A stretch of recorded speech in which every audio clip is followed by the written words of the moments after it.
300명을 뽑는데 32,000명이 몰려왔다면 그 경쟁률은 얼마이죠?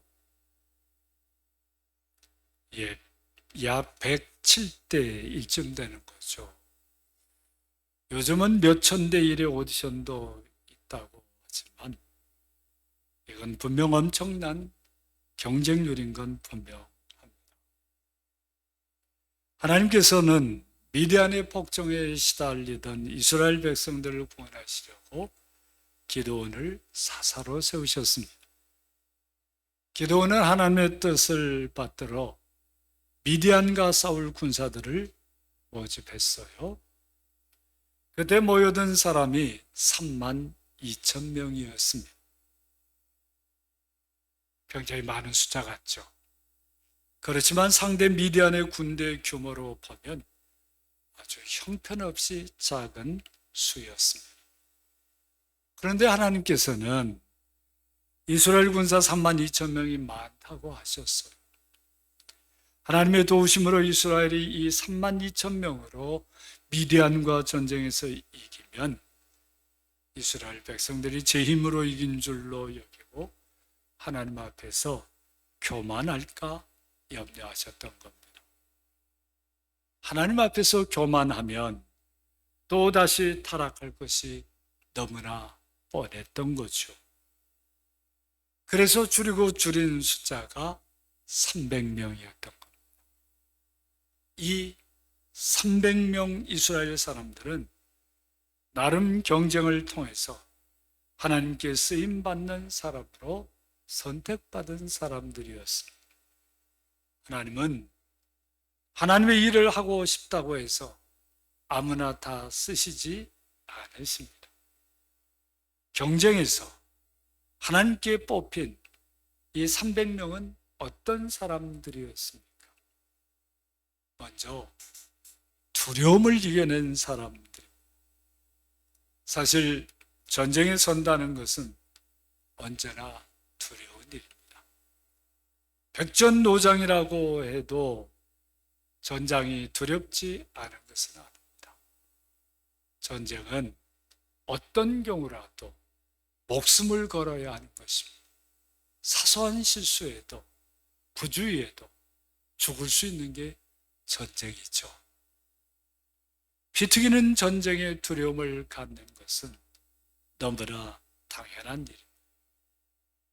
그러나 그 두려움에 사로잡혀 떠오는 사람은 전쟁에서 제 몫을 할 수가 없습니다.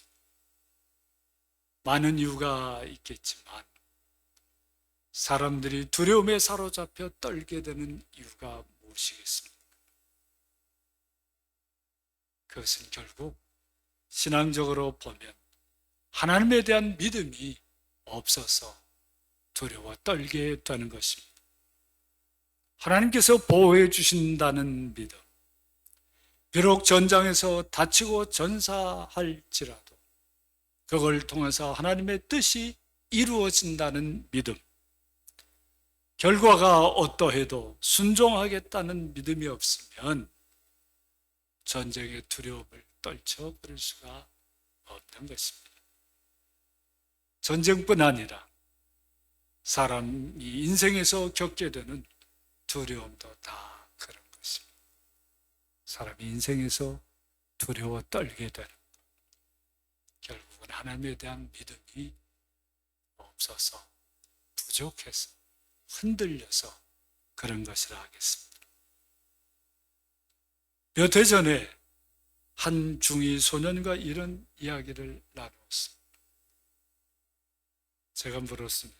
요즘 주로 무엇을 많이 생각하고 지내니? 되돌아온 대답은 아주 충격적이었습니다. 저는요, 앞으로 먹고 살 일이 너무나 막막하게, 요즘 무엇을 해서 먹고 살 수 있을지 주로 생각하는데 답이 없어요. 그런 걸 생각하다 보면 밤에 잠이 안 와요. 아니, 이게 중2 소년이 할 고민인가? 철이 일찍 들었다고 대견해 할 수가 없었어. 오히려 이 아이를 이렇게 청승 떨게 하는 것이 무엇일까? 뭐가 이 아이를 이렇게 걱정스럽게 만들었을까? 곰곰이 생각해 보면서 아직 다가오지도 않은 두려움에 떨고 있는 그 소년이 정말 안쓰럽게만 느껴졌습니다. 하나님을 믿는 믿음으로 용기를 가진 사람이 하나님께 쓰임을 받는 것입니다. 여기서 용기란 치킨 게임의 담력이나 버티기 같은 것이 아닙니다. 치킨 게임이 무엇인지 아시죠? 이게 1950년대 미국 젊은이들 사이에 유행했던 자동차 게임의 이름입니다. 한밤중에 도로 양쪽에서 두 명의 경쟁자가 자신의 차를 몰고 전 속력으로 정면으로 돌진합니다. 그러다가 충돌 직전에 먼저 핸들을 꺾는 사람이 지는 경기예요. 정식 경기라고 할 수도 없는 거죠. 젊은 애들의 혈기라고 하는 그런 것이. 그렇게 핸들을 꺾은 사람, 그 사람은 겁쟁이, 즉 치킨으로 몰려서 명예롭지 못한 사람으로 취급을 받고 친구들에게 왕따를 당하는 그런 게임이었습니다. 그러나 이 게임에서 어느 한쪽도 핸들을 꺾지 않을 경우 둘 다 게임에서는 승자가 되지만 결국 충돌함으로써 양쪽 모두가 죽거나 아주 심각하게 다치게 됩니다. 그런 것은 사실 아무 의미도 없는 개죽음이죠. 또 그런 부상이라고 할 수밖에 없습니다. 사람이 살다 보면 자존심이라든지 또는 무슨 담력이라든지 오기라든지 이런 것으로 인해서 이렇게 버틸 수밖에 없는 때도 있습니다. 그러나 그것은 치킨 게임의 그 무모함과 같은 것이지 그건 용기라 할 수가 없는 것입니다. 진정한 용기라는 것은 사람이 무엇이라고 하든지 겁쟁이라고 하든지 무엇이라고 하든지 하나님께서 기뻐하시는 일이라면 기꺼이 포기할 줄도 아는 것이 진정한 믿음의 용기라 하겠습니다. 또한 하나님께서 동행해 주셔서 승리하게 하셨을 때 하나님께만 영광을 돌리려는 믿음을 가진 사람이 하나님께 쓰임을 받는 것을 오늘 말씀이 보여줍니다. 하나님께서는 자기 명예와 공로에 지나치게 집착하는 사람들을 쓰시지 않습니다. 무슨 일에서든지 이건 하나님께서 하신 일입니다. 저는 감사하게도 그저 쓰임을 받았을 뿐입니다. 겸손하게 인정할 수 있는 사람을 하나님께서는 많은 사람들 중에서 선택하셔서 일하시는 것입니다. 하나님께서 다 하신 일을 자기가 다 했다고 떠벌리고 다니는 사람을 바라보시는 하나님의 마음을 한번 헤아려보세요. 혹시 내게도 그런 모습이 있지 않는지. 하나님께서 다 하셨는데 제가 다 한 것처럼 자기 자랑이나 열심히 늘어놓으면서 하나님께서는 한 번은 기회를 주실지 몰라도 그를 믿고 계속해서 일을 맡기실까? 이런 걸 한번 생각해 보세요. 여러분들이라면 어떻겠습니까? 여러분들이 뒤에서 다 도와주고 힘이 돼주고 일이 다 되게 그렇게 만들어줬는데 앞에서 숟가락 하나 놓는 것처럼 그렇게 깔짝깔짝 일한 것처럼 보여놓고 지가 다 한 것처럼 그렇게 마구 떠들고 자랑하고 다니는 사람에게 여러분들이라면 다시 일 맡기고 싶겠어요? 하나님께서도 그러시는 거예요. 또한 오늘 말씀을 자세히 읽다 보면 하나님을 믿는 믿음의 용기와 하나님께만 영광 돌리려는 의지를 가진 사람이라고 해서 다 선택을 받는 것은 아니라는 사실을 보게 됩니다. 미디안과 싸우러 나왔던 2만 2천 명은 이 용기와 의지가 없어서 두려움을 이겨내지 못하고 집으로 돌아갔습니다. 거기에 남은 10,000명은 적어도 용기와 의지는 분명했던 사람들인 셈이죠. 그러나 그들이 다 선택을 받은 것은 아닙니다. 그들 중에 선택을 받은 사람은 300명 뿐이었습니다. 하나님의 시험에 통과하지 못했던 것입니다. 어떤 시험이었습니까? 그 10,000명의 사람들을 물가로 내려가게 했죠. 아마도 매우 더운 날이 아니었나 싶습니다. 얼마나 목이 말랐겠습니까? 그런 상태에서 물을 보았을 때 어떤 행동을 하느냐가 시험이었어요. 하나님의 예상은 2가지였습니다. 1. 허겁지겁 물로 뛰어들어가 무릎을 꿇고 머리를 쳐박고 물을 마시는 사람이 분명히 있을 거다. 2. 그런 상황에서도 그렇게 목마른 중에서도 마치 개가 물을 핥는 것처럼 주위를 살피면서 물을 마시는 사람도 있을 거다. 시험 결과 어땠습니까? 9,700명, 그러니까 대부분의 사람들은 전자의 행동을 보여줬어. 허겁지겁 물에 뛰어들어가서 머리를 물에 쳐박고 물을 마셨던 거죠. 다만 300명만 주위를 둘러보면서 그런 힘든 상황에서도 천천히 물을 핥아 먹었던 것입니다. 하나님의 선택은 후자 300명이었습니다. 무슨 의미이겠어요? 그 300명은 믿음의 용기와 의지뿐 아니라 상황을 파악하고 대처하는 지혜, 그런 신중함이 출중했던 사람들이었습니다. 그 지혜가 부족한, 그 신중함이 부족한 9,700명의 용기와 열심이 오히려 하나님의 일을 그르칠 수도 있었다는 사실을 깨닫게 하는 것이죠. 정도가 지나치면 오히려 모자람보다 못할 수 있는 것입니다. 그런 용기와 의지는 진정한 용기와 의지가 아니라 만용에 가깝고 고집에 가까운 것이다. 그렇게 보여주는 것입니다. 참다운 지혜는 하나님을 경외하는 데서 오는 하나님의 선물입니다. 자기 판단이나 경험을 우선시하거나 절대시하는 사람은 이 지혜를 가질 수 없습니다. 하나님의 선택을 받아 하나님의 일을 하기에는 준비가 덜 된 사람이라고 하지 않을 수 없습니다. 여기에 오늘날 우리의 삶의 경향에서 아주 중요하게 확인하고 점검해야 할 일이 하나 있습니다.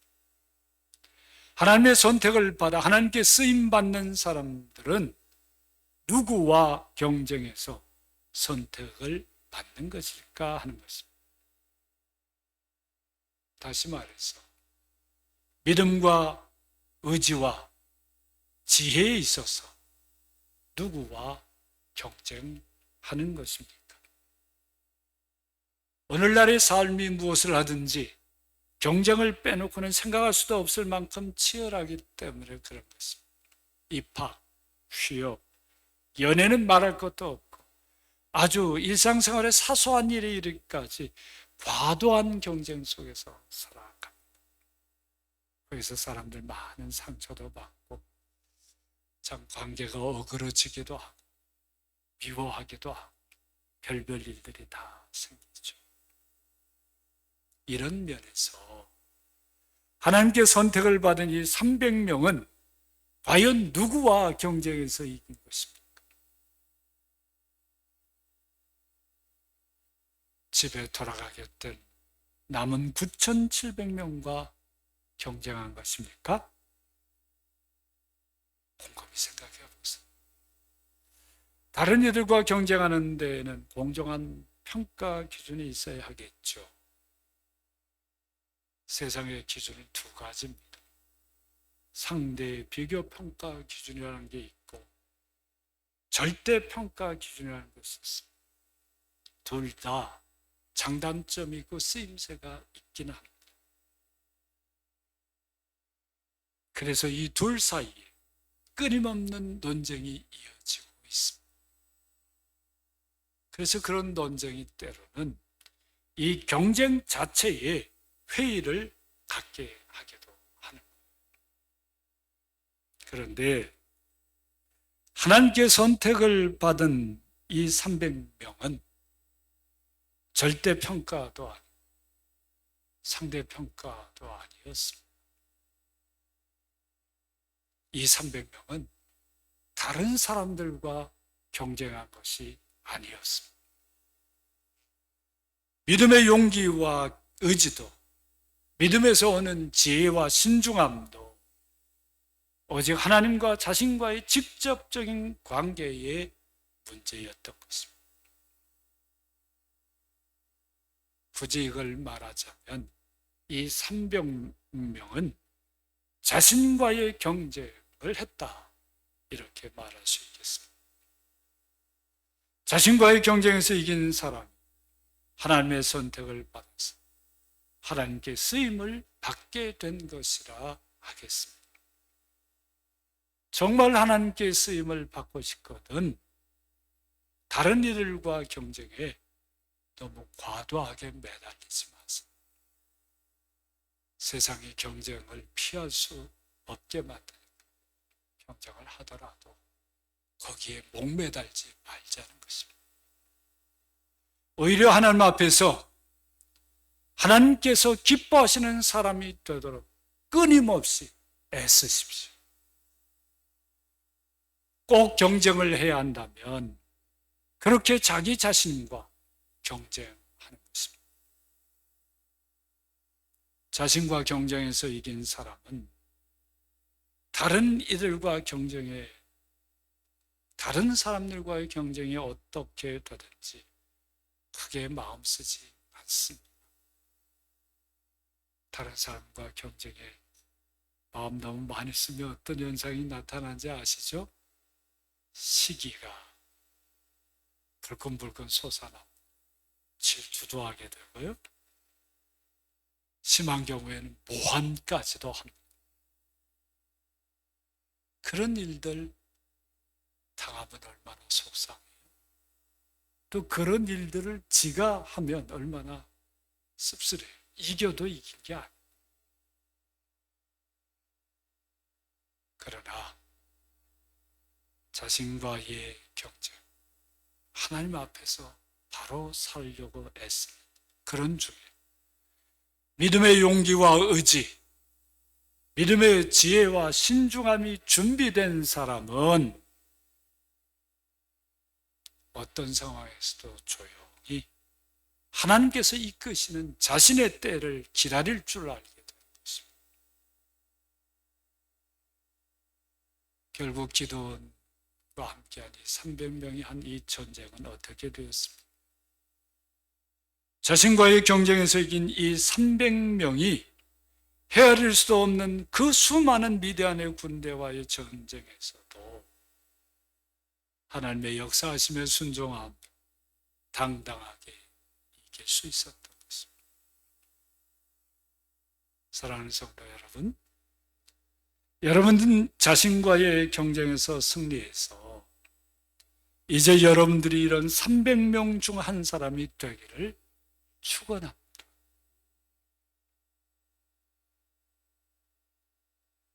22,000명하고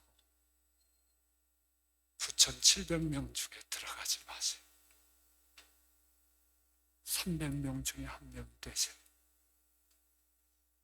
또 이런 300명과 함께 살아가는 승리하는 여러분들이 되시기를 주님의 이름으로 축원합니다. 아멘.